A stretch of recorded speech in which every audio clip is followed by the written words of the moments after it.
चालू हुई कि नहीं? ठीक है, चलिए हम लोग आ गए थे। शीट सामने करिए, पेज नंबर 5 सामने करिए। Daily assignment sheet page number 5 सामने करिए और टॉपिक नंबर 9 पे हम लोग आ गए।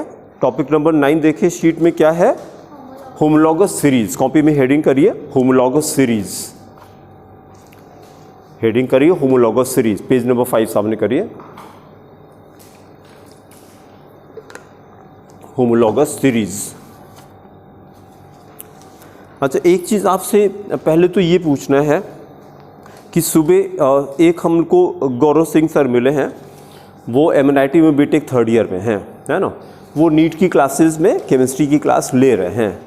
तो नीट में 11-12 तो बेसिक रहता ही रहता है, उसी का एडवांस वर्जन हो जाता है। तो सुबह अभी हम लोगों ने क्या किया कि क्लास 12 तो तैयार हो गया। हमने क्लास 12 को ये कहा है कि मॉर्निंग में 8 बजे, जब तक स्कूल बंद है, 8 to 9:30। अभी जैसे यहाँ पे ऑर्गेनिक हम लोग कर रहे हैं, वो गौरव सिंह सर उन्होंने 2020 में IIT मेन निकाला था और केमिस्ट्री में 99.99 परसेंटाइल था। 2020 का रिजल्ट है, जेई मेन का रिजल्ट है और केमिस्ट्री में कितना का मैंने 99.99 परसेंटाइल, ये केमिस्ट्री के मार्क्स हैं। क्लास 10th में 11-12 की केमिस्ट्री ख़त्म कर चुके थे when he was in class 10th। और वो 10th में 9 के बच्चे को पढ़ा रहे हैं। 9 से पढ़ाना शुरू कर दिया उन्होंने, मैंने 10 से पढ़ाना शुरू किया था। He started from class 9th only, पढ़ाना शुरू किया और जब पढ़ाने लगे तो बहुत अच्छा लग रहा था। ठीक है, तो अगर 12 तो मैंने स्टार्ट कर लिया, तो प्लानिंग ये है कि अगर आप चाहें मॉर्निंग में जब तक स्कूल बंद है 8 o'clock अगर आ जाए तो उसमें हम फिजिकल केमिस्ट्री स्टार्ट कर लें। यहाँ ऑर्गेनिक केमिस्ट्री चलेगी तो कोर्स आपकी और तेज़ हो जाएगी फिर। ठीक है, जब तक स्कूल बंद है तो कोई दिक्कत नहीं, 8 बजे सब लोग आ सकते हैं। हाँ, अभी जा रहे हैं, हमेशा के लिए नहीं जा रहे हैं। वापस आएंगे कि नहीं आएंगे? तब दूसरी प्लानिंग करेंगे, तब बिफोर स्कूल करेंगे बेटा, तब बिफोर स्कूल करेंगे। 1 घंटे करेंगे, 1 घंटे, अभी 1.5 घंटे करते हैं, फिर 1 घंटे करेंगे। मतलब कहने का ये है कि दोनों चीज़ें साथ में चालू हो जाएं। अभी घर में बैठे ही तो हुए हैं, दिन भर क्या करते हैं? अभी स्कूल से जाना नहीं है तो कम से कम आपको वर्क मिल जाएगा, है ना। तो अगर आप इस पर एग्री करिए तो हम सर से बात करें। अभी हमने क्या किया, क्लास 12 को डेली कर दिया था, मंडे टू सैटरडे डेली 1.5 घंटे फिजिकल केमिस्ट्री डेली। ठीक है, और उसका 1.5 घंटे नीट की। आज सुबह आप नहीं आए थे?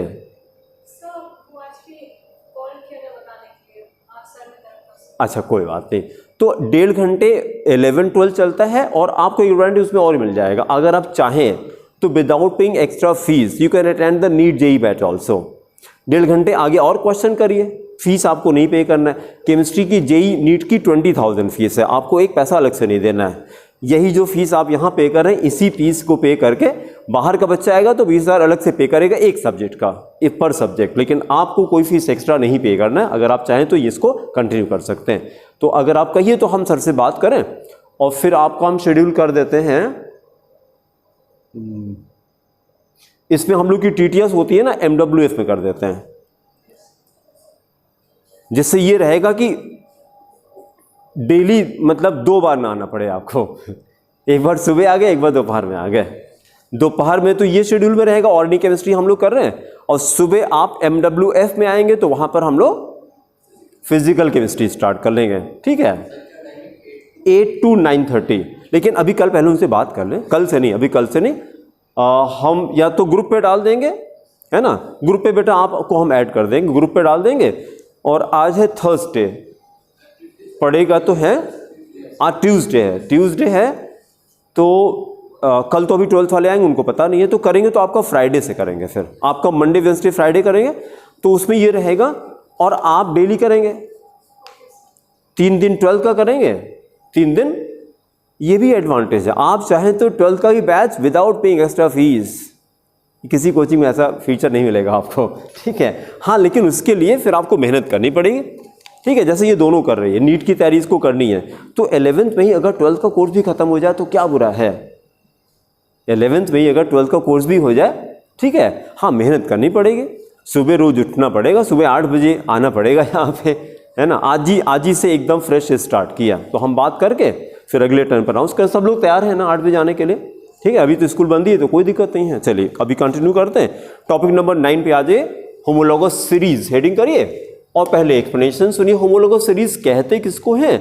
तो जितने भी क्लास के ऑर्गेनिक कंपाउंड हैं, जैसे आप थोड़ा बहुत जानते होंगे एल्केन, एल्कीन, अल्काइन, और कोई नाम बताइए, 3 के अलावा और कोई नाम बताइए, किसी क्लास का नाम बताइए ऑर्गेनिक कंपाउंड में। यस, और तेज बोलिए। नहीं, अल्काइल तो रेडिकल होता है बेटा। किसी मतलब फंक्शनल ग्रुप का नाम बताइए जिससे फंक्शनल ग्रुप भी लगा हो। एल्कोहल, बहुत अच्छा। हाँ, अब धीरे धीरे ये क्या है? एल्कोहल हो गया। उस तरह से अभी दूसरा आपने क्या बोला? एसिड बोला, फार्मूला RCOOH। और कोई बताइए, आपका नाम क्या है बेटा? अरबिया। अरबिया का मतलब? हाँ, इनोसेंट गर्ल, वेरी गुड। अच्छा, तो जो अरब कंट्रीज है उसका नाम भी यही मतलब होता है क्या? क्या अरबिया वो दूसरा है? अच्छा ठीक है, अरबिया बताइए। और किसी ग्रुप का नाम बताइए। बहुत अच्छा, ये तो हो गया। एक कोई और अलग से बताइए। ऐसे और कोई हो गया। एल्कोहल बताया उन्होंने, हितेश ने, फिर एसिड बताया, एक कोई और अलग से बताइए। यस, एसिटिक एसिड, तो हाँ ठीक है, इसी का एग्जाम्पल हो गया एसिटिक एसिड। बहुत अच्छा। फार्मूला बताइए, अरबिया फार्मूला बताइए। बहुत अच्छा, वेरी गुड। एसिटिक एसिड ये, हाँ क्लोरीन, हाँ वो तो एल्केलाइड में चला गया। बहुत अच्छा। देखिए ये बताइए क्या है? CHO।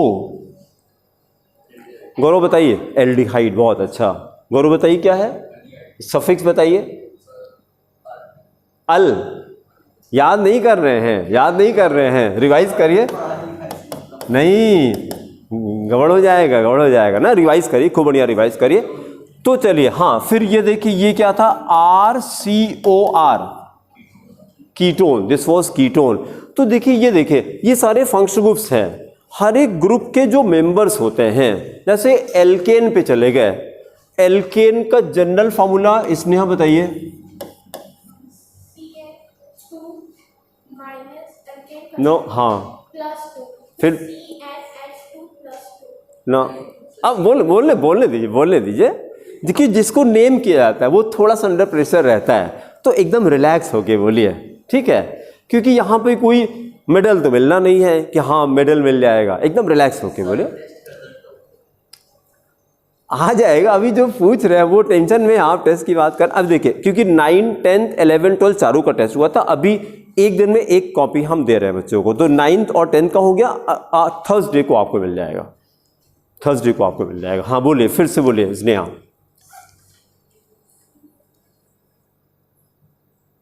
रेचल आप बताइए, एल्केन का जनरल फार्मूला बताइए। गलत है, अरे भैया बताएंगे। हाँ बोलिए, गौरव बोलिए। +2 है, CnH2n+2। देखिए, और दूसरा हमने क्या कहा?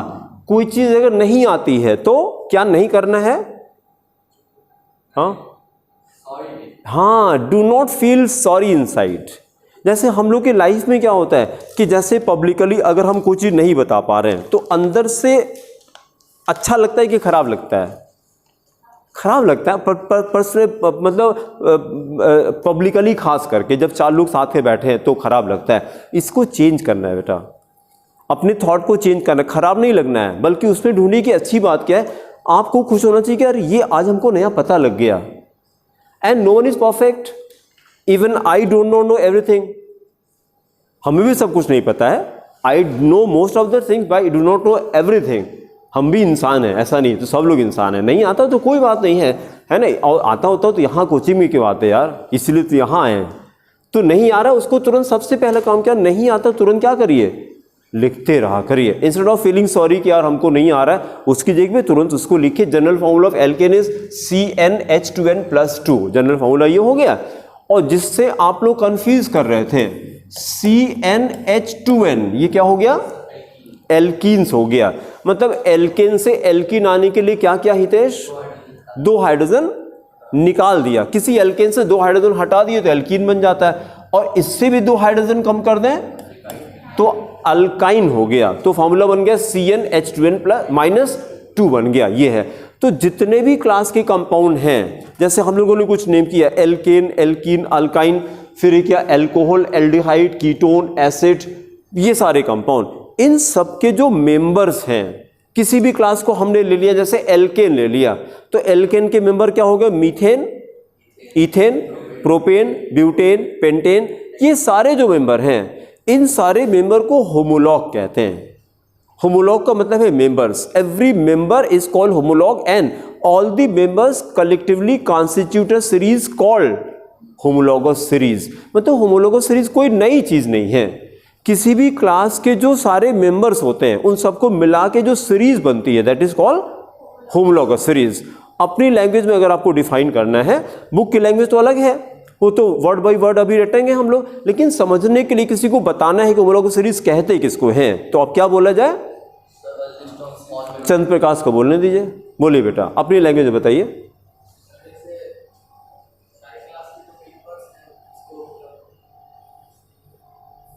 पहली बात तो और वॉल्यूम बढ़ाइए, तेज बोलिए, एक्साइटेड होके बोलिए, क्योंकि किसी को, सबको एनर्जी अच्छी लगती है, तो speak a little bit louder, थोड़ा तेज बोलिए, सुनने में अच्छा लगता है फिर। और स्लो वॉइस नहीं अच्छी लगती यार, किसी को नहीं अच्छा लगता, थोड़ा तेज बोलिए, एक्साइटेड होके रहिए। गौरव हेल्प करिए चंद्र प्रकाश की। होमोलॉगस सीरीज को बताना है, किसी फ्रेंड को बताना, वो बताते हैं होमोलॉगस सीरीज किसको कहते हैं।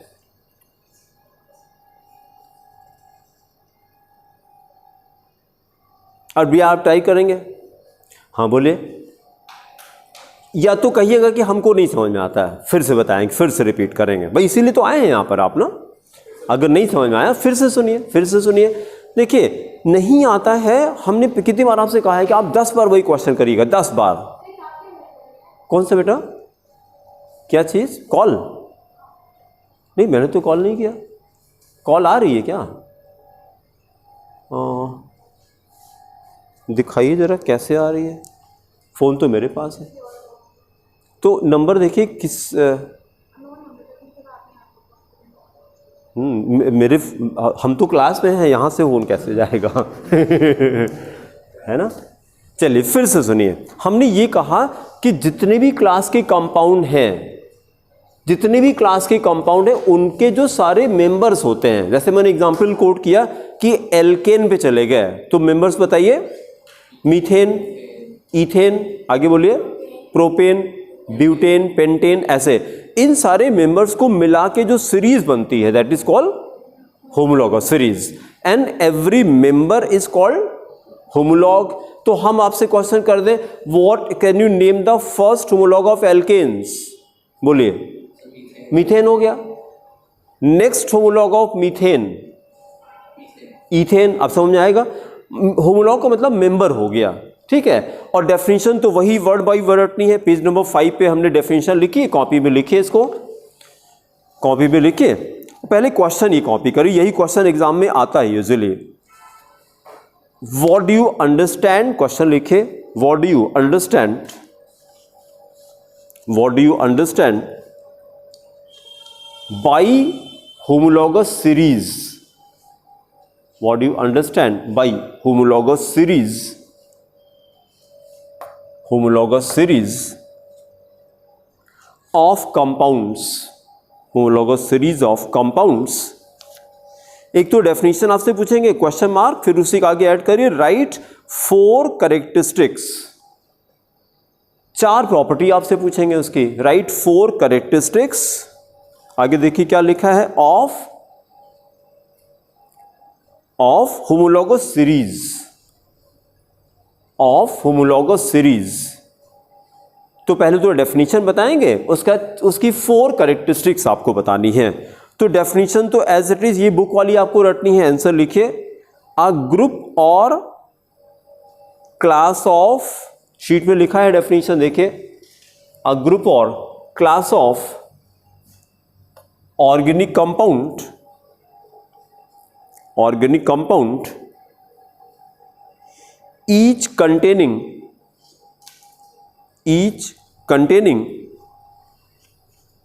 one particular functional group particular functional group, then comma, constitute a series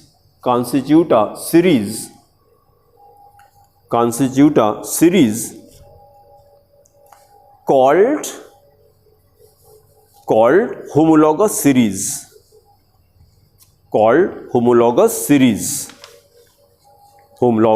series.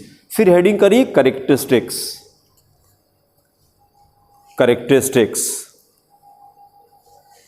4 characteristics जो आपसे पूछी जाती है। नंबर 1 लिखिए। नंबर 1 अब पहले सुन लीजिए। अगर हम मीथेन, इथेन, प्रोपेन, ब्यूटेन जितने भी क्लास के कंपाउंड हैं उन सब के जो मेंबर्स हैं उन सबको किसी जनरल फॉर्मूले से रिप्रेजेंट कर सकते हैं कि नहीं?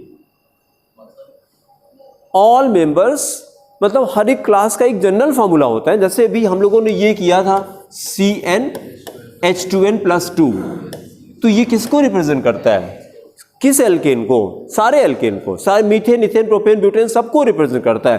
तो this became one of the characteristic properties of homologous series कि every member of any class, any homologous series can be represent by a general formula. पहला पॉइंट लिखिए, फर्स्ट कैरेक्टरिस्टिक लिखिए, different members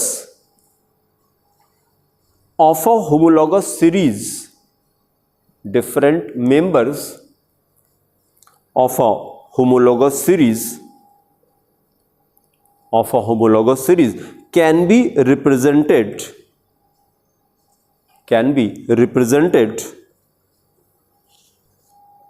by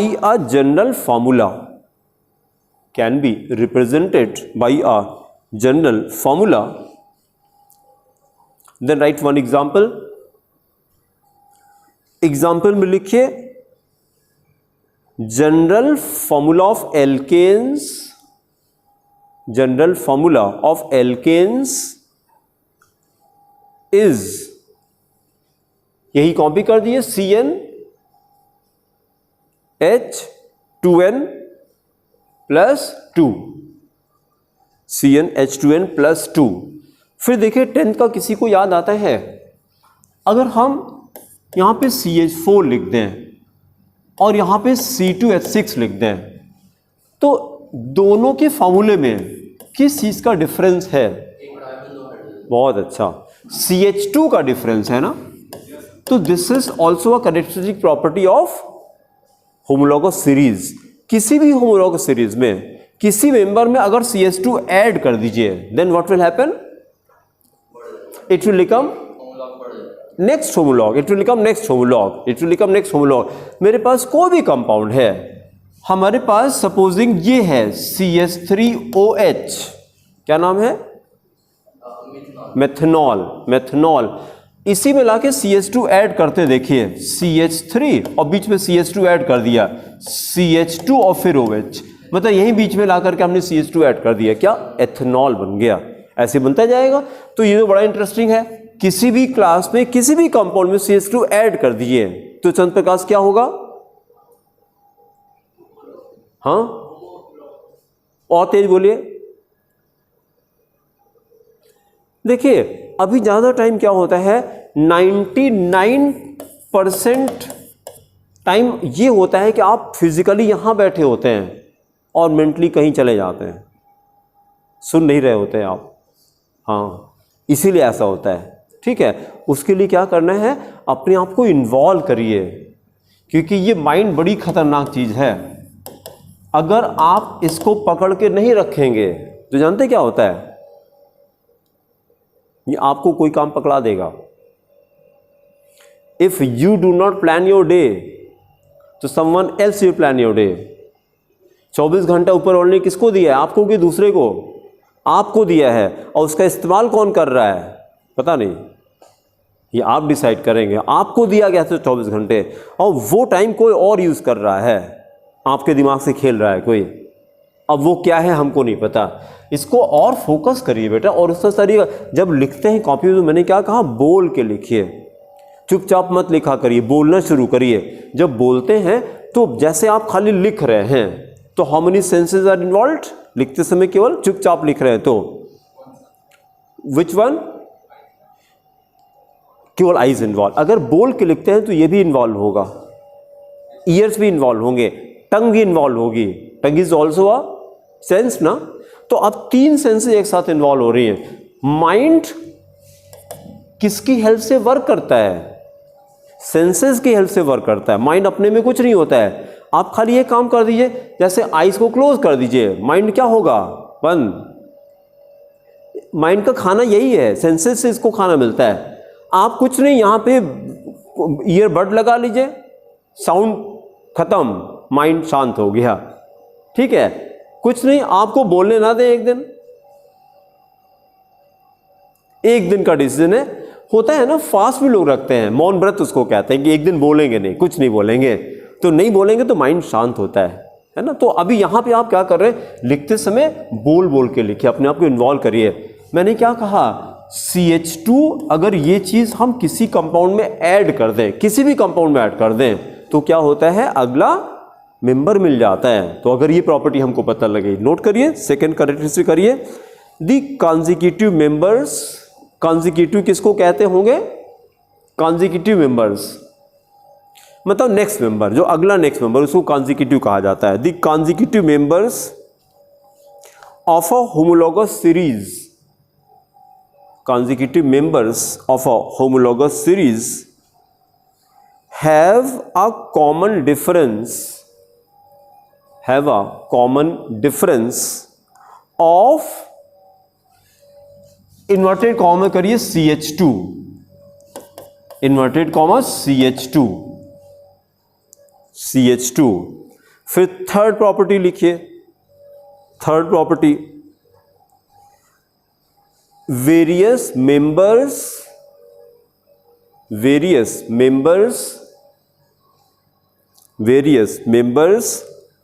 of a homologous series, various members of a homologous series are called homologs, are called homologs। आप इसमें कितने दिन के लिए जा रहे हैं घर? 20 डेज के लिए। कब लौटेंगे? वही 15 हैं। अच्छा ठीक है, बात कर लीजिए, ठीक है, कोई बात नहीं। चलिए चौथी प्रॉपर्टी करिए, फोर्थ कैरेक्टरिस्टिक, और पहले एक क्वेश्चन आंसर करिएगा। हम अगर एक काम कर लें, जैसे एल्कोहल की सीरीज, एल्कोहल के मेंबर्स बताइए क्या आए थे? CH3OH, और बताइए जरा। हाँ, तो और तेज बोलिए। C2H5OH, फिर आगे और बताइए। हाँ, C3H7OH, ऐसे चलेगा। अच्छा, इन सबके, इन सारे कंपाउंड्स को देखिए, और मेरा क्वेश्चन है, मेथनॉल, एथेनॉल, प्रोपेनॉल, ऐसे चलेगा? मेथनॉल, एथेनॉल, प्रोपेनॉल, ब्यूटेनॉल, ये सारे कंपाउंड चल रहे हैं। ये जो कंपाउंड्स हैं, इनकी जो केमिकल प्रॉपर्टीज हैं वो डिफरेंट होंगी कि सिमिलर होंगी? इनकी जो केमिकल प्रॉपर्टीज हैं, all these compounds are alcohols, they all belong to the same homologous series called alcohol की सीरीज को बिलोंग कर रहे हैं। हमने एल्केन को ले लिया था, मीथेन, इथेन, प्रोपेन, ब्यूटेन, ये सारे एक ही होमोलॉगस सीरीज के कंपाउंड है ना। तो मेरा क्वेश्चन ये है कि किसी भी होमोलॉगस सीरीज के जो मेंबर्स होते हैं, उनकी जो केमिकल प्रॉपर्टीज होती हैं वो डिफरेंट होती है कि सिमिलर होती हैं? यस, बहुत अच्छा, very good. They got similar chemical properties, और इनकी प्रॉपर्टी में डिफरेंस, वेरी गुड। कैसे पता आपको? हाँ, बहुत अच्छा, very good. They have got different physical property and similar chemical properties. Chemical property क्यों? अच्छा, फिर अरबिया देखिए, केमिकल प्रॉपर्टी सेम नहीं होती, केमिकल प्रॉपर्टी सिमिलर होती है। जैसे एक क्वेश्चन देखिए, मेथनॉल, एथेनॉल, मैंने दोनों को देखिए HCl से रिएक्ट करा दिया, HCl से रिएक्ट कराया, तो इसने क्या किया? ये निकला, क्या निकला? वाटर। H2O को ऐसे भी लिख सकते हैं, HOH वाटर निकला, और जो बाकी बचा हमने अटैच कर दिया, क्या बचा, CH3Cl। किस क्लास का कंपाउंड है, बहुत अच्छा, किस क्लास का कंपाउंड है, RX हो गया, एल्किल हैलाइड हो गया। अरबिया R याद आता है 10th में, R ऑर्गेनिक केमिस्ट्री में R लिखते थे, हाँ बहुत अच्छा, वेरी गुड, बहुत अच्छा। जैसे ROH लिखा था तो ये R क्या होता था, इसी को बोलते थे अल्काइल, उसके मेंबर्स होते थे मिथाइल, इथाइल, प्रोपाइल, ब्यूटाइल। उसी तरह से R में हमने X ऐड कर दिया। X लेटर किस लिए यूज होता है, ये कहाँ का नंबर हो गया, 44 से उठाना ही नहीं है, बहुत डर लगता है आजकल मतलब फ़ोन उठा करके बैंक अकाउंट खाली हो जा रहा है। लेकिन अब कोचिंग है, अब मतलब अलर्ट रहना पड़ता है ना कि कहाँ से कॉल आ रही, क्या है। अब वो 44 सीरीज़ का नंबर है, पता नहीं कहाँ का है। 11 दिल्ली का है आई थिंक, 22 मुंबई का है, हाँ जो नंबर के आगे लगता है कोड 011 दिल्ली का नंबर है।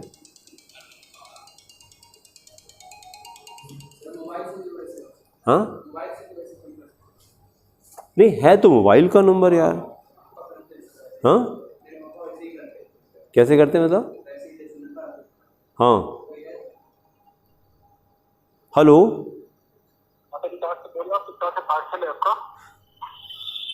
अभी भैया हम क्लास ले रहे हैं, आप 4 बजे आ सकते हैं, यहाँ पे कोचिंग चलती है भैया, कोचिंग चलती है 4 बजे, अभी क्लास छूटेगी, आप 4 बजे आ सकते हैं।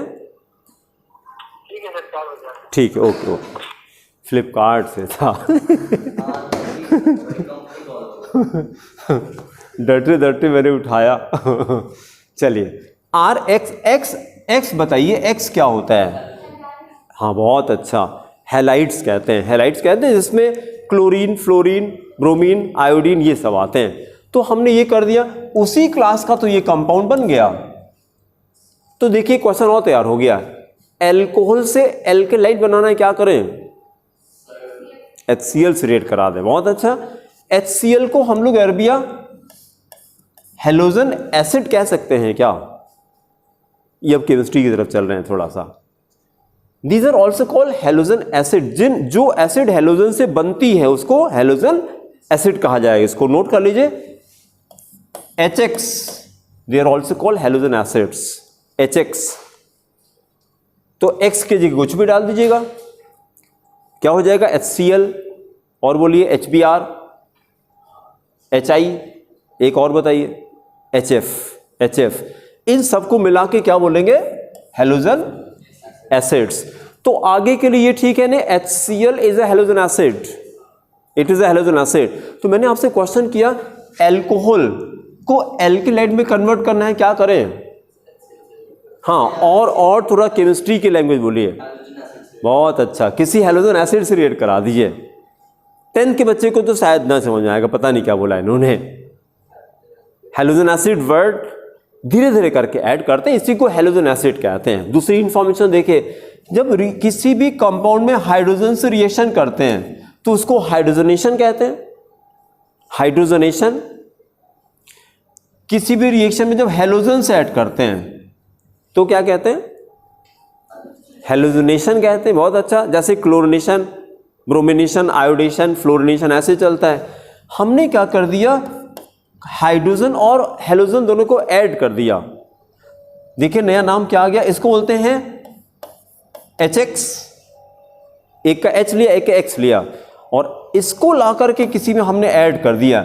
जैसे एल्कोहल में हमने ये ऐड किया था, तो इस रिएक्शन को हम बोल देते हैं हाइड्रो हेलोजनेशन। नया नाम आया, हाइड्रो हेलोजनेशन। मतलब क्या ऐड किया, हाइड्रोजन ऐड किया और हेलोजन ऐड किया, तो दो वर्ड को मिला के मैंने एक नया नाम बना लिया। पहले मैंने क्या बोला था, अकेले हाइड्रोजन डाला तो क्या कहा था, हाइड्रोजनेशन। फिर खाली हेलोजन डाला तो हेलोजनेशन, और दोनों को मिला के बोला तो हाइड्रो हेलोजनेशन। उसके अंदर देखिए मजा आ जाएगी आपको, हाइड्रोक्लोरिनेशन, हाइड्रोब्रोमिनेशन, हाइड्रो आयोडेशन, हाइड्रोफ्लोरिनेशन, खेलते रहिए ऐसे करके। अगर समझ में आया तो फिर उसके बाद तो घुमा फिरा के वही बात बार बार रिपीट हो रही है बस। तो हमारा जो क्वेश्चन था, एल्कोहल से हमने एल्किलाइड बनाया, क्या किया, हाइड्रो हैलोजनेशन करा दिया।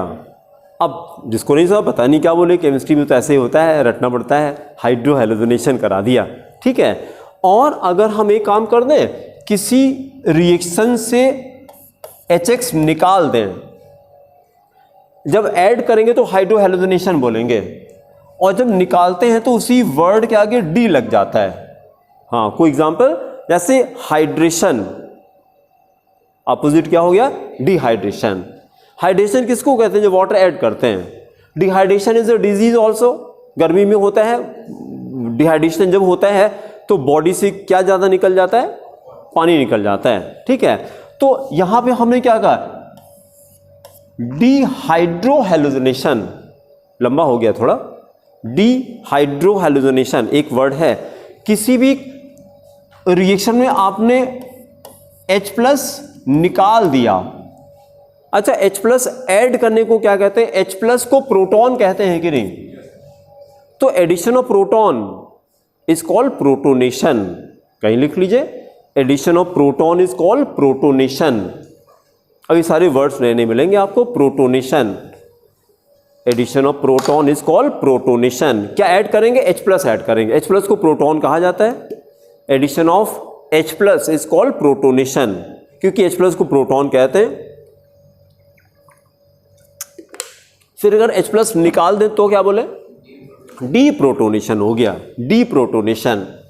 तो उसी तरह से अब ये देखिए जरा, जो हमारा मेन पॉइंट चल रहा था, हमने अल्कोहल में HCl डाल दिया तो क्या बन गया,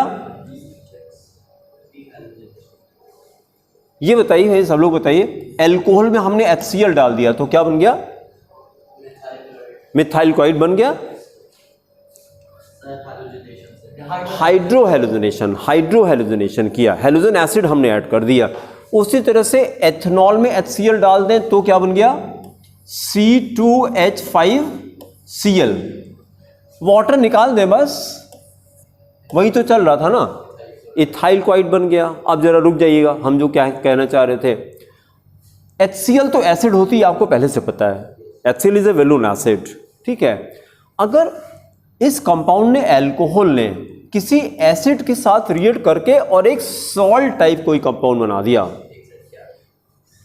अल्कोहल ने किसी एसिड से रिएक्ट करके, एसिड से रिएक्ट करके कोई सॉल्ट के टाइप का कंपाउंड बना दिया, तो ये इसकी एसिडिक प्रॉपर्टी है कि बेसिक प्रॉपर्टी, बहुत अच्छा, बेसिक प्रॉपर्टी।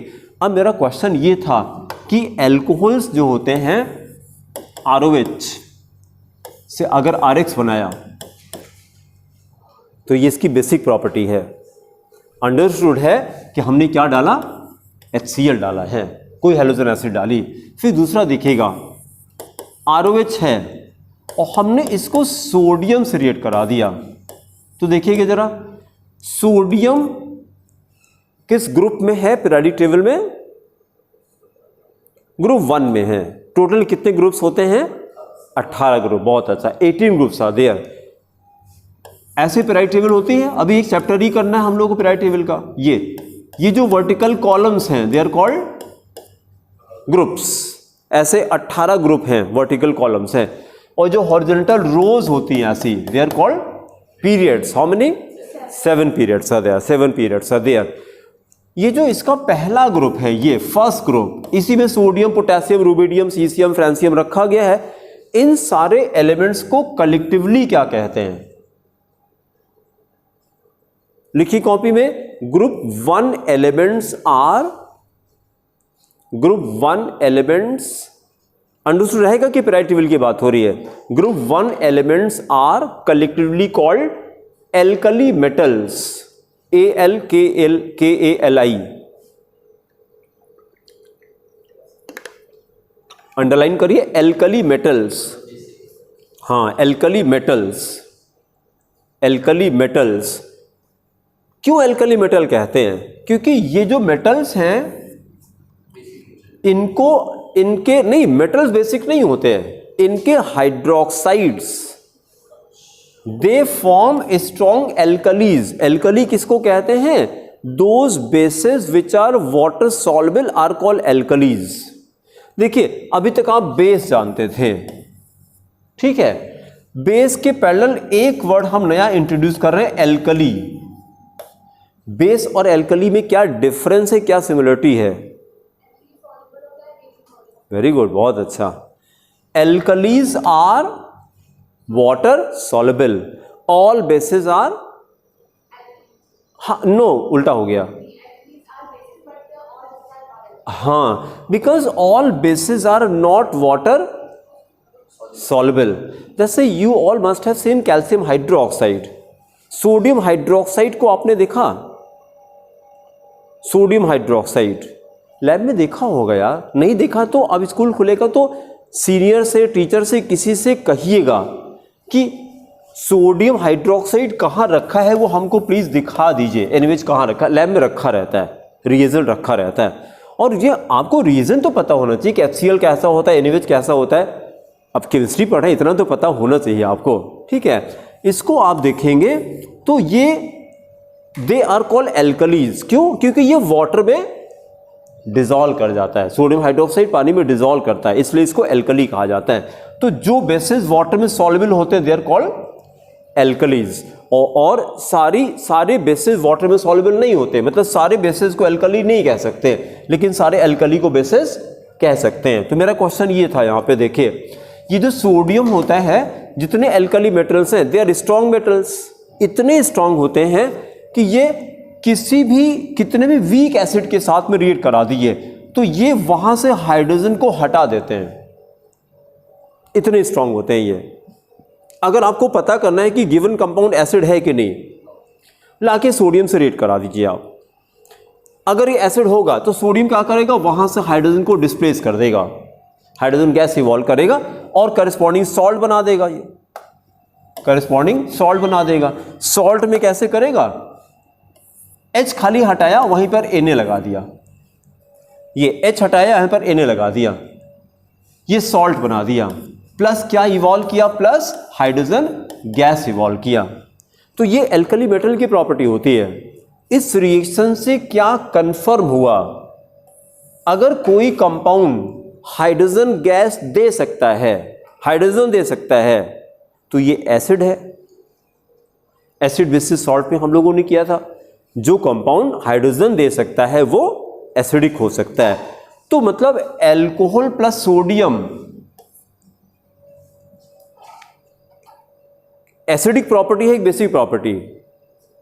जैसे यहां पर आपने किया था कि ये बेस की तरह बिहेव कर रहा है, यस एसिड हो गया, एसिड हो गया। तो हम नई चीज क्या करना चाह रहे हैं कि ये एसिड भी होता है और बेस भी होता है। अब कोई हमको बता दे any compound which is acidic and basic, amphoteric, बहुत अच्छा, दे आर कॉल्ड एम्फोटेरिक। नहीं वर्ड याद है तो इसको लिखिए, compounds which are acidic and basic both, compounds which are acidic and basic both are called amphoteric. Acidic and basic both, acidic and basic both are called amphoteric, AMPHOTERIC, amphoteric. Underline करिए amphoteric. फिर अपने point पर वापस आते हैं। जो fourth characteristic हम लिखना चाह रहे थे कि किसी भी होमोलॉगस सीरीज के जो मेंबर्स होते हैं उनकी केमिकल प्रॉपर्टीज सिमिलर होती हैं, सिमिलर होती हैं। चौथा पॉइंट लिखिए, different homologs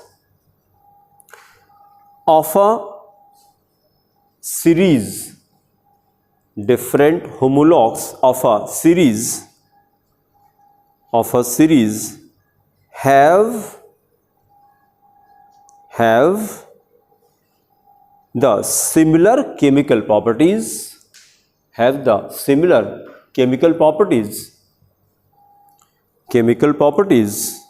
because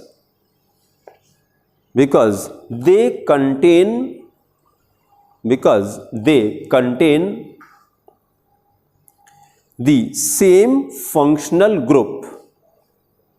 contain the same functional group,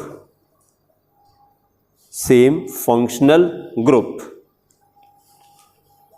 फिर अगला टॉपिक करिए, शीट में देखिए अगला टॉपिक नंबर 10 देखिए, IUPAC रूल्स फॉर नॉमेनक्लेचर। अगली हेडिंग करिए IUPAC rules for nomenclature. IUPAC rules for nomenclature, rules for nomenclature.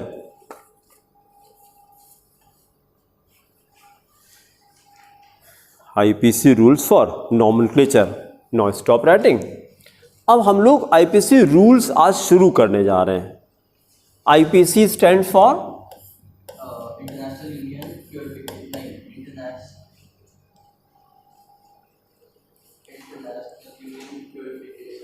नहीं, और कायदे से देखिए, प्यार से देखिए, international union of pure and applied chemistry. Pure and applied chemistry लिखिए, फुल फॉर्म लिखिए। IUPAC stand for international union of pure, international union of pure and applied chemistry, applied chemistry. अब देखिए जरा, किसी भी IUPAC, अच्छा इसकी जरूरत क्यों पड़ी? एक कंपाउंड से नाम तो अलग अलग कंफ्यूजन हो जाता है। ट्राई करिए। Why we needed any system called IUPAC system? हाँ, अलग अलग होता था, बहुत सही। और देखिए, कंट्री टू कंट्री जो नेम वेरी करता है, what is that name called? Common name. बहुत अच्छा। तो any compound, any organic compound has got two types of names, common name and IUPAC name. Common is also called trivial name, common name is also called trivial name. दोनों इसी को कहते हैं, trivial भी कहते हैं और कॉमन भी कहते हैं। और दूसरा IUPAC हो गया। IUPAC names are very systematic. IUPAC names को बनाने में कितना टाइम लगा होगा? It took how much time in the study of all IUPAC rules? It took 100 years. It took 100 years. जब ऐसी चीज कोई आती है तो मेरे से रहा नहीं जाता है। हम बोलते हैं कि यार बड़ी बड़ी चीजें होने में वक्त लगता है, बी पेशेंट। और हम लोग के पास अगर दो चीज, हम तो सबसे ये कहते हैं जो स्कूल नहीं सिखाता है, अगर दो चीज में से एक भी चीज नहीं है आपके पास, तो आप किसी फील्ड में सक्सेस अचीव नहीं कर सकते। क्या नहीं कर सकते? देखिए, सबसे पहली चीज आपके पास क्या होना चाहिए? अगर आपके पास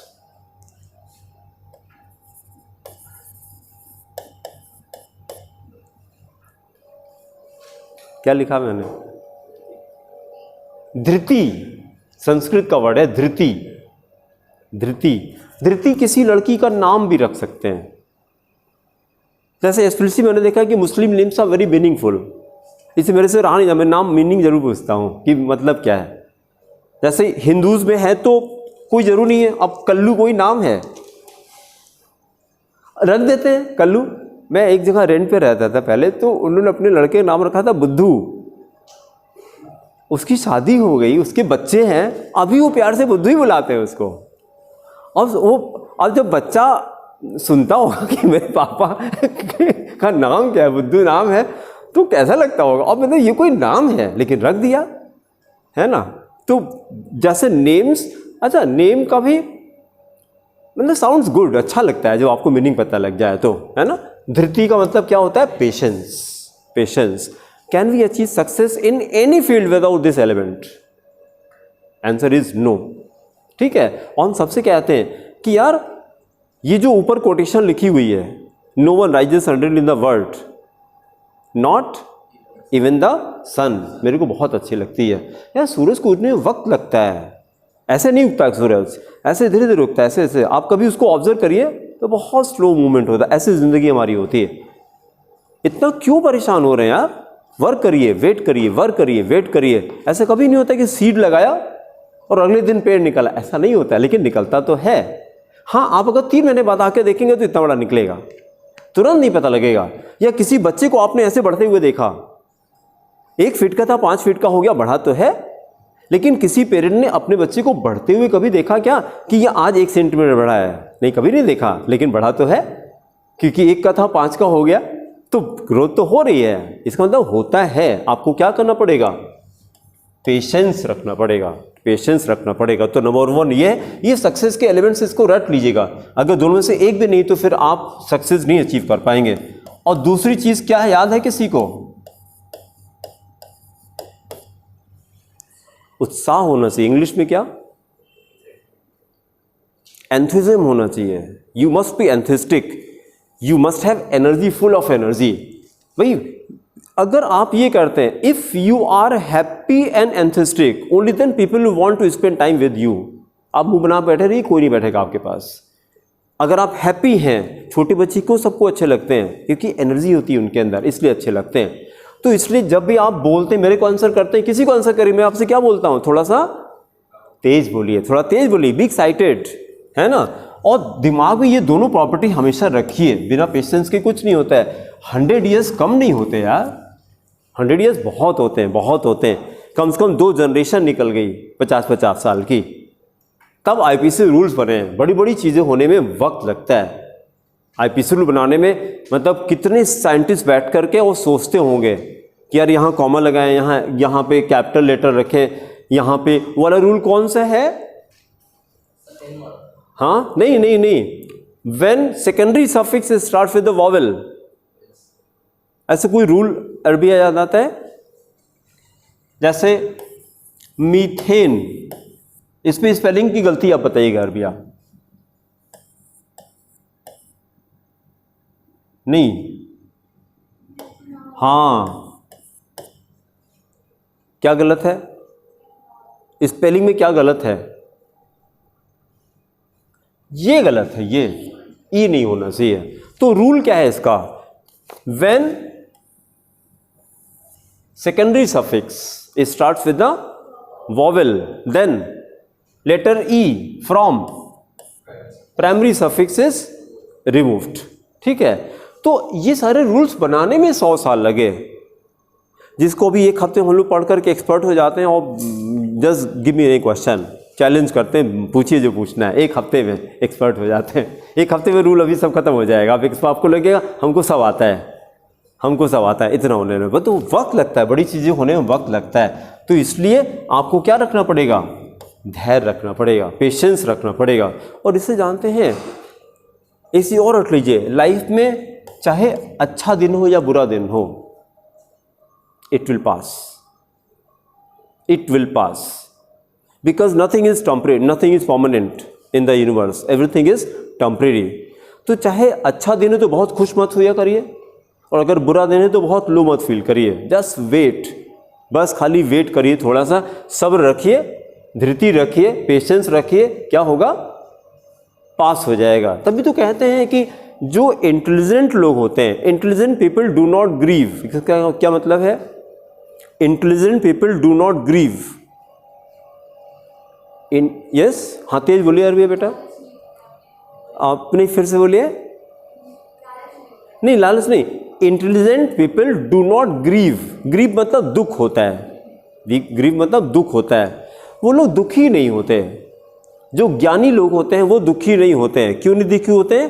क्योंकि उनको एक ही पता होती है कि my emotions will pass, this they know. जैसे हम लोग क्या होता है, इमोशंस एकदम लो फील किया, पता नहीं कैसा डिसीजन लिया। अभी कल हो सकता है आप लोगों ने देखा होगी 20 साल लगा 16 साल की लड़की को मर्डर किया है।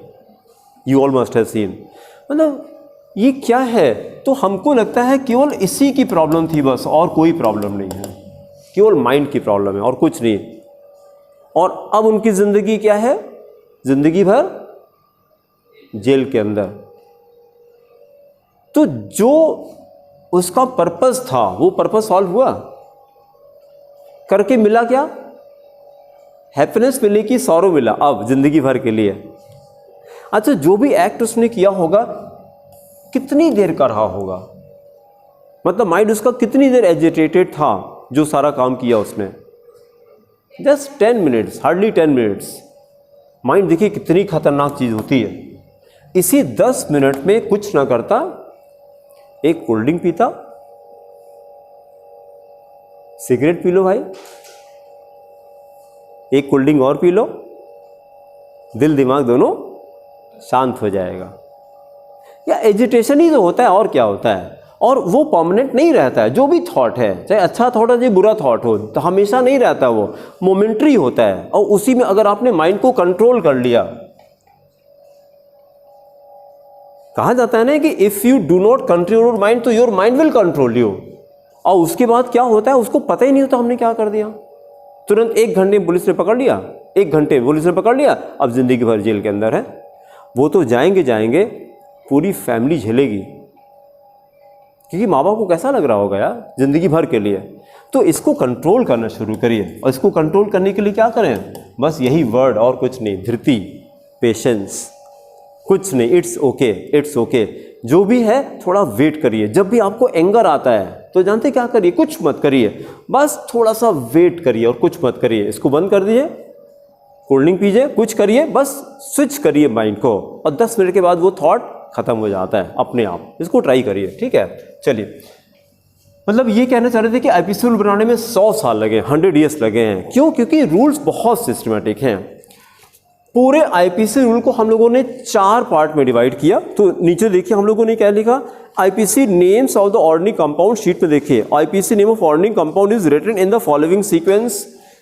सबसे पहले क्या लिखते हैं, प्रीफिक्स लिखते हैं। प्रीफिक्स क्या होता है, अरबिया बताइए, प्रीफिक्स क्या होता है? जो पहले लिखता है। बहुत अच्छा।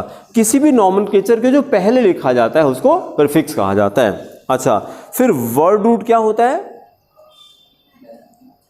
Word root is depends upon the number of carbon atoms, like meth, eth, pro, but, pent, hex, hept, इसको रूट वर्ड कहते हैं, वर्ड रूट कहते हैं। अच्छा, फिर प्राइमरी सफिक्स किसको कहते हैं? बॉन्ड को कहते हैं। जैसे कोई भी कंपाउंड है, उसके अंदर आप कार्बन के बीच में बॉन्ड देख लीजिए, तो 2 ही पॉसिबिलिटी, 3 पॉसिबिलिटी, या सिंगल बॉन्ड होगा, डबल बॉन्ड होगा, ट्रिपल बॉन्ड होगा। अगर सिंगल बॉन्ड है तो सफिक्स एन हो जाता है ना, double bond in, triple bond आइन इज द सफिक्स। फिर उसके बाद चौथी चीज क्या होती है, सेकेंडरी सफिक्स। ये क्या होता है? हाँ, फंक्शन ग्रुप पे डिपेंड करता है। जैसे अभी हम लोगों ने कहा था ऑल, अल, ओइक, क्या है ये? Oic. What is oic? Acid का सफिक्स है। बहुत अच्छा, oic. Own, ketone, not one, spelling same है बट केमिस्ट्री में इसको ओन कहते हैं। ओन, कीटोन हो गया, है ना। तो ये सारे क्या, दीज आर ऑल सफिक्सेस। इन चारों में से prefix, word root, primary suffix और सेकेंड सफिक्स, क्या चीज लर्न करने वाली है? Only second suffix. और बाकी तीनों तो कंपाउंड में दिखाई पड़ता है सब, जब लिखा रहता है। सफिक्सेस ये आपने अगर लर्न नहीं किए तो आपको पहले से नहीं पता है। बोले हाँ, कुछ तो याद करने पड़ते हैं, लेकिन अगर फॉर्मूला लिखा है तो देख के बता देंगे ये प्रीफिक्स है, क्योंकि आगे लिखा है। जो हिसाब से आगे लिखा तो उसको बोलेंगे ये नाम नहीं पता, लेकिन ये पता ये प्रीफिक्स है क्योंकि आगे लिखा हुआ है।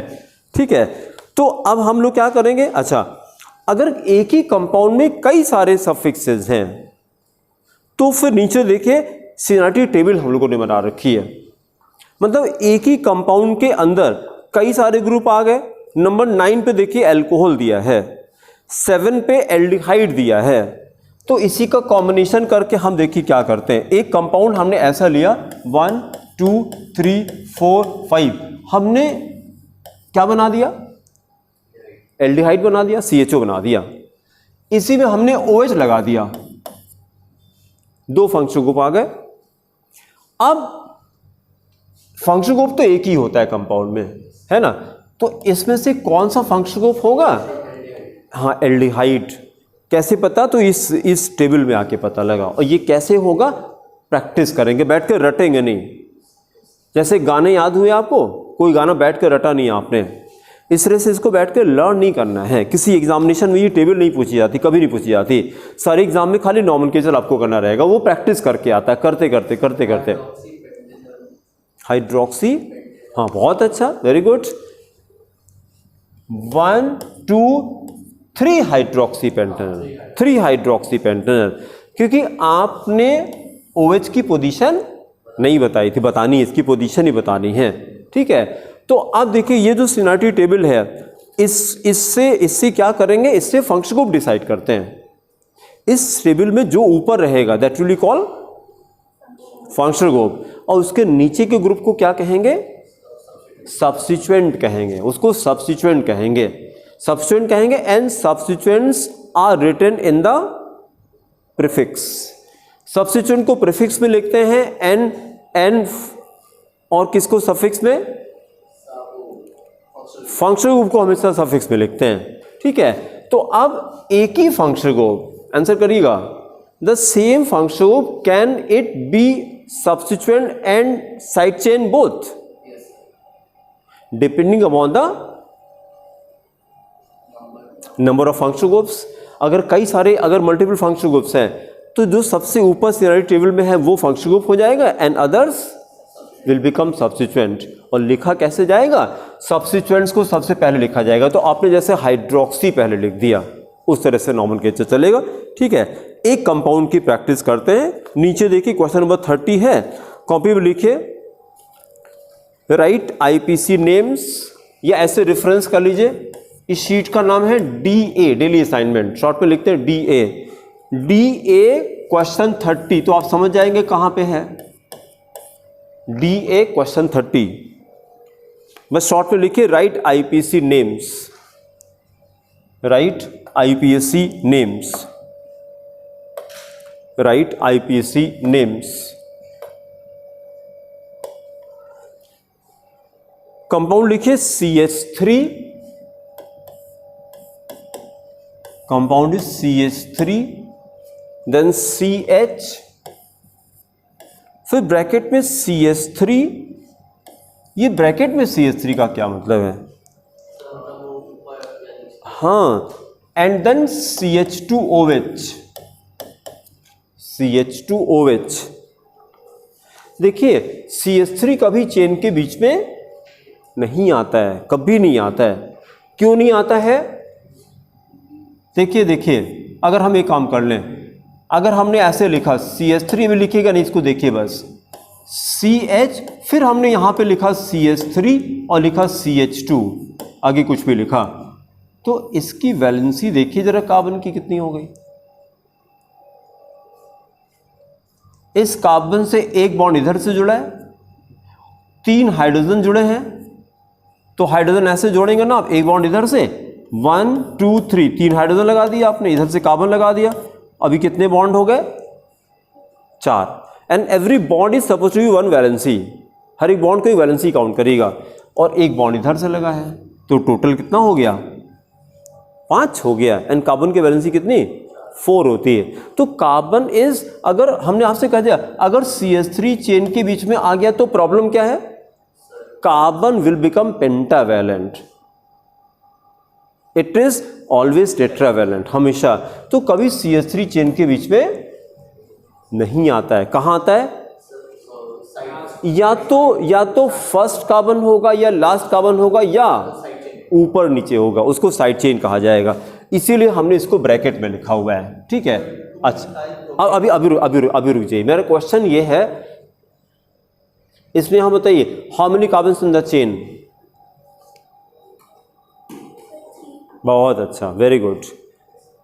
देखिएगा जरा, 1, ये सही है, 2 एंड देन 3। क्रॉस क्या लगाया मैंने, रेचल बताइए बेटा, ये क्रॉस क्या लगाया मैंने, क्यों लगाया क्रॉस, ये कार्बन चेन में नहीं है, ये कार्बन चेन में नहीं है। मैंने क्वेश्चन किया था कि how many carbons in the chain, तो there are 3 carbons in the chain, क्योंकि जो कार्बन आप बताएंगे उसी से वर्ड रूट बन जाएगा। आपने 4 कहा तो ब्यूट बन जाएगा, और इसमें तो 3 कार्बन है। ये वाला चेन में क्यों नहीं लिया गया, गौरव बताइए।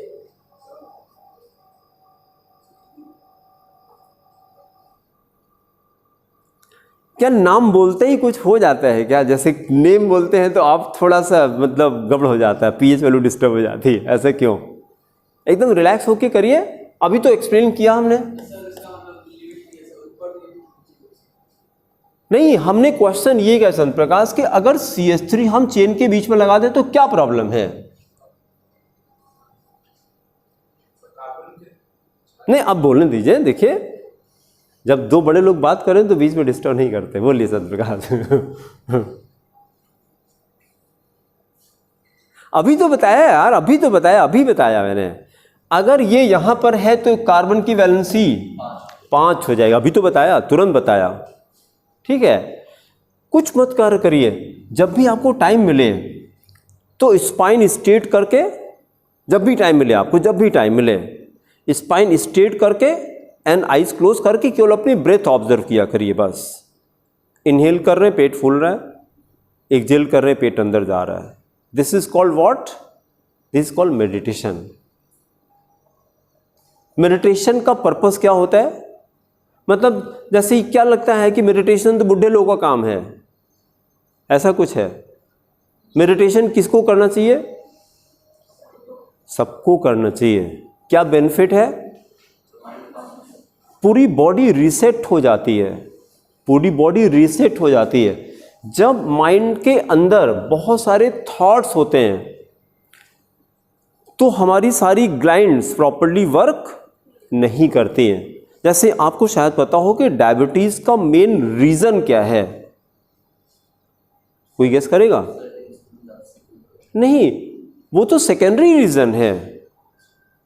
It starts with your mind. Diabetes उनको होती है जो ज्यादा चिंता कर, स्ट्रेस लेते हैं। बहुत अच्छा, स्ट्रेस लेते हैं। खाने से उतना फर्क नहीं पड़ता जितना स्ट्रेस से फर्क पड़ता है, क्योंकि अगर आप हैप्पी हैं तो खाना आपका डाइजेस्ट हो जाएगा, और आप अगर टेंशन में हैं तो खाना डाइजेस्ट नहीं होता है। तो वो मैंने कहा कि माइंड का ग्लैंड से रिलेशन है क्या? जैसे लेडीज को, मैक्सिमम लेडीज को कौन सी प्रॉब्लम? थायराइड की प्रॉब्लम होती है। थायराइड ग्लैंड तो दवा खाती हैं। विच दवा? कोई आइडिया होगा? Yes, thyroxine. बहुत अच्छा, थायरोक्सिन के टैबलेट आते हैं, थायरोक्सिन के टैबलेट आते हैं। तो अब अच्छा, वो थायरोक्सिन उसको कौन कंट्रोल करता होगा? कौन सी ग्लैंड? यहां पे जहां टीका लगा उसके नीचे ना, यस, उसके नीचे। मैंने, हमारा क्वेश्चन ये है pituitary gland. And what is the name of that hormone? ये 10th में रटा होगा आपने, जो थायरोक्सिन को कंट्रोल करता है। हाँ, एड्रेनलिन तो यहां होता है बेटा, नीचे होता है। थायरोक्सिन को कंट्रोल, थायराइड तो हो गया, थायराइड को कौन कंट्रोल करता है? वो ग्लैंड कौन सी है? उस हार्मोन का नाम क्या है? हाँ, थायरोक्सिन तो इसी को कहते हैं बेटा। थायरोक्स नहीं, थायरोक्सिन तो वही हो गया, थैलेमस।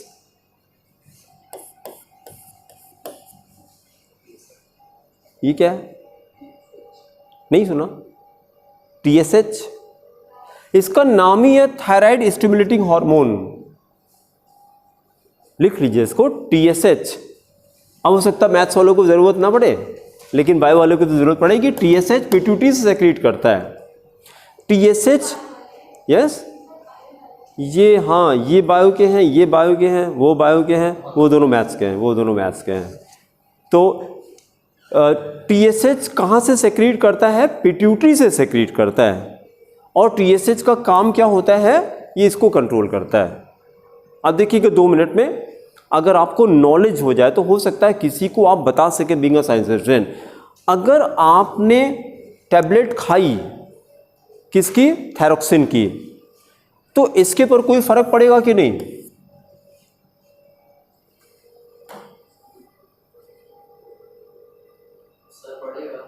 क्या पड़ेगा? ये कम हो जाएगा कि ज़्यादा? हाँ, बहुत अच्छा, वेरी गुड। हाँ, अब आप पिट्यूटरी तो सोच रहा है कि यार मेरी कोई ज़रूरत ही नहीं है। जैसे इसका रीज़न क्या होता है? राइट हैंड लेफ्ट हैंड से क्यों स्ट्रांग होता है? ज़्यादा यूज़ करते हैं। आप एक काम करिए, आप 1 महीने इसको मत यूज़ करिए, देखिए ये भी वीक होने लगेगा, ये भी वीक होने लगेगा। तो जब आप इसको यूज़ ही नहीं कर रहे हैं, जैसे जो हम तो सबसे इसी के तो मैं क्लास लेता हूँ भाई, मैक्सिमम 3 मंथ्स हमको लगते हैं diabetes, thyroid, BP, cholesterol and dialysis के पेशेंट की दवा मैं बंद करता हूँ 3 महीने में, पूरी दवा बंद करता हूँ मैं with the help of yoga and diet. ठीक है, तो ये, और we do not need medication, we need education. हमको दवा की ज़रूरत नहीं है, हमको किसकी ज़रूरत है? नॉलेज की ज़रूरत है हमको। देखिए छोटा सा आपने आंसर तो किया, हमने तो कुछ बोला भी नहीं, आपने खुद ही ने आंसर किया कि अगर कोई बंदा थायरोक्सिन खाता है इसके लिए तो उसके TSH से फ़र्क पड़ेगा। अच्छा, और TSH का काम क्या था? थायरोक्सिन को कंट्रोल करना। TSH बताता है थायराइड को कि थायरोक्सिन थोड़ा निकालो निकालो निकालो क्योंकि खाना आया है, और जो आपने पहले से डाल दिया तो ये कहता अब मेरी कोई ज़रूरत ही नहीं है, आप तो ले ही रहे हैं। अब क्या होगा? धीरे धीरे धीरे धीरे धीरे धीरे इसने काम करना बंद कर दिया। क्या ऐसा होता है?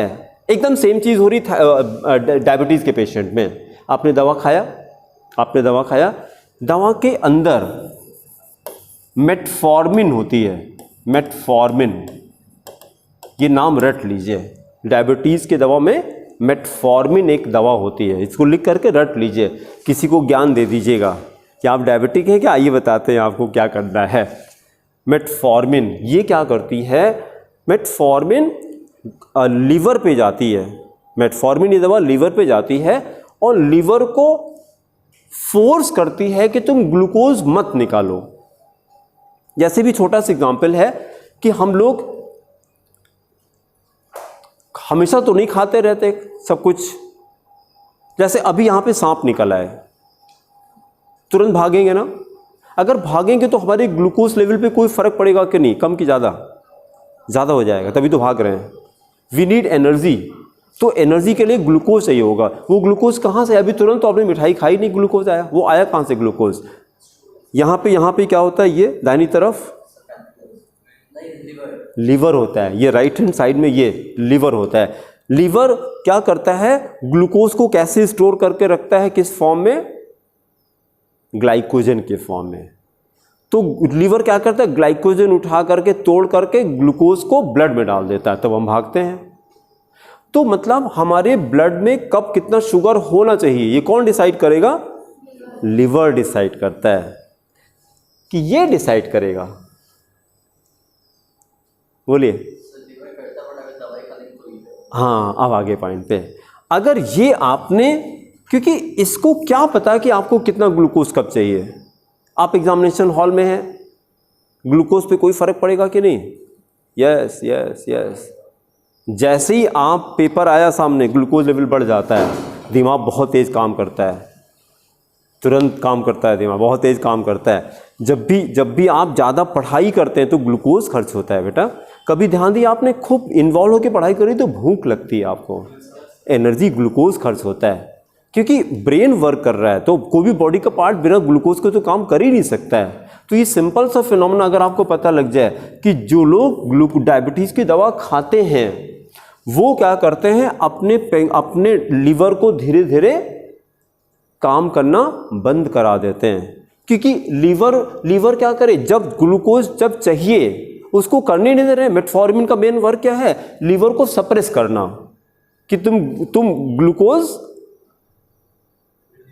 कम करो, रिलीज ना करो, कम करो। अब क्या करता है भाई, ये दवा क्यों दी जाती है? क्योंकि डायबिटिक पेशेंट का ग्लूकोज लेवल बढ़ा रहता, तभी तो डॉक्टर पास गया था। तो जब डॉक्टर ने इसको दे दिया और उसके बाद कहा 1 हफ्ते बाद आइएगा, 1 हफ्ते बाद आया, चेक कराया, बहुत अच्छे डॉक्टर हैं, मेरी शुगर एकदम क्या कर दिया? कंट्रोल कर दिया। उन्होंने कुछ नहीं किया, उन्होंने आपके लीवर को और खराब कर दिया है। और फिर क्या होगा? 5 साल ये चलाएंगे, जब ये खराब हो गया तो अब बोलेंगे कि देखिए अब इनको इंसुलिन की ज़रूरत है। क्योंकि जो थोड़ा बहुत बन भी रहा था इंसुलिन, वो भी डिस्टर्ब कर दिया आपने, वो भी डिस्टर्ब कर दिया। अब इंसुलिन की ज़रूरत है। अभी और सुनिएगा, 2 मिनट मज़ा आ जाएगी आपको। फिर 5 साल इंसुलिन चलाया, फीस थोड़ी और बढ़ाई, क्योंकि अब इंसुलिन भी देना है, फीस थोड़ी और बढ़ाई। 5 साल के बाद क्या हो, जो लोग ज़्यादा इंसुलिन यूज़ करते हैं उनका ये खराब होता है। ये क्या होता है? किडनी होता है, किडनी होता है। किडनी में क्रेटनाइन सुना होगा आपने, क्रेटनाइन बढ़ गया, फिर क्या करना पड़ता है? डायलिसिस करनी पड़ती है। अब कितने का खर्चा? हाँ 25, 30, 50,000 डिपेंडिंग कि आप किस स्टेटस के हैं। डॉक्टर भी देख के दवा लिखता है, रिक्शे वाले को डायलिसिस थोड़ी बताएगा, वो जब पैसे ही नहीं तो कहाँ से करे कोई तुम, तो वो देख लेते हैं कि हाँ ये आराम से दे सकते हैं, तो 5 लाख ओनली, वो धीरे से लिख देगा। अब आप करोगे क्योंकि ज़िंदगी सबको प्यारी होती है। तो it's a industry today, we do respect. हम डॉक्टर को गलत नहीं कह रहे हैं, लेकिन जहाँ तक मतलब हमारी जो पढ़ाई लिखाई हो रही है, हमने कई पेशेंट की दवा बंद की है। ठीक है, चलिए वापस आते हैं, बस 2 मिनट में ख़त्म करते हैं। CH3 हमने कहा था चेन के बीच में क्यों नहीं आता?